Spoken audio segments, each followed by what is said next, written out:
ಜನರು ಸಂಪಾದನೆ ಮಾಡುವುದರ ಜೊತೆಗೆ ವೀಕೆಂಡ್ನಲ್ಲಿ ಮೋಜು ಮಸ್ತಿ ಮಾಡೋಕ್ಕೆ ಬೆಟ್ಟ ಹತ್ತುವುದು, ಹೊಸ ಹೊಸ ಜಾಗ ಕಾಂಬುವುದು ಮತ್ತು ವಿದೇಶ ಸುತ್ತುವುದು ಇದ್ದೇ ಇತ್ತು.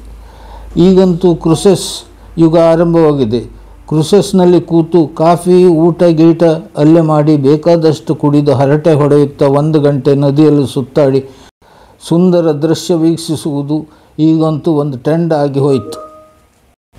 ಪ್ರಪಂಚದ ಎಲ್ಲ ಕಡೆ ಇದ್ದಂತೆ ಜರ್ಮನಿಗೂ ಹೋದ ಕಡೆಯಲ್ಲೆಲ್ಲ ಕ್ರೂಸಸ್ ಹಡಗು ಗೋಚರಿಸುತ್ತದೆ. ಕೆಲವು ಕ್ರೂಸಸ್ ಹಡಗು ಪ್ರವಾಸಿಗರನ್ನು ಹೊತ್ತುಕೊಂಡು ನದಿಯಂಗೆ 1 ಗಂಟೆ ತಿರುಗಿ ಮತ್ತೆ ವಾಪಸ್ ಬರ್ತದೆ.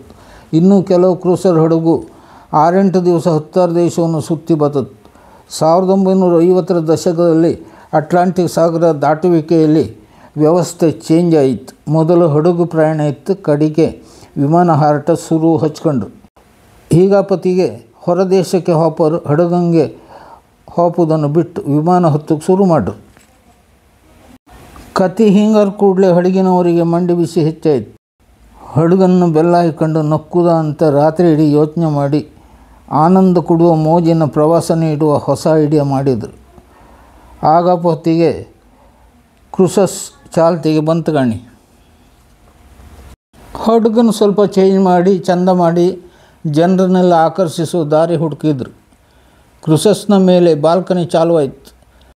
ಒಂದು ಥರ 5 ಸ್ಟಾರ್ ಹೋಟ್ಲಂತೆ ಶೃಂಗಾರ ಮಾಡಿ ಬೇಕಾದ ತಿಂಡಿ ತಿನಿಸು ಊಟ ತಯಾರಿಸಿ ಪ್ರವಾಸಿಗರಿಗೆ ಕೊಡಲಿಕ್ಕೆ ಶುರು ಮಾಡ್ರು.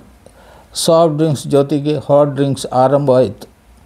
ಪ್ರಾರಂಭದಲ್ಲಿ ಕ್ರೂಸಸ್ನ ಬೆಚ್ಚಗಿನ ಹವಾಮಾನಕ್ಕೆ ಹೊಂದಿಕೆಯಾಗುವಂತೆ ಕಡಿಮೆ ಸುತ್ತಿನ ಪ್ರಯಾಣ ಆರಂಭ ಮಾಡಿದ್ರು ಕಣಿ.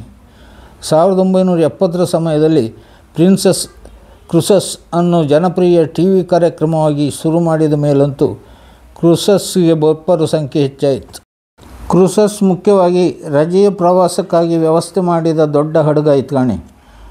ಕ್ರೂಸರ್ ಹಡಗು ಸಾಮಾನ್ಯವಾಗಿ ವಿವಿಧ ಬಂದರಿಗೆ ಲಾಂಗ್ ಟ್ರಿಪ್ ಸಮುದ್ರಯಾನ ಮಾಡುತ್ತೆ. ಈಗ ನಾನು ಕೊಲೊನ್ನಲ್ಲಿರುವ ಕ್ರೂಸಸ್ ಬಗ್ಗೆ ಮಾತಾಡ್ತೆ.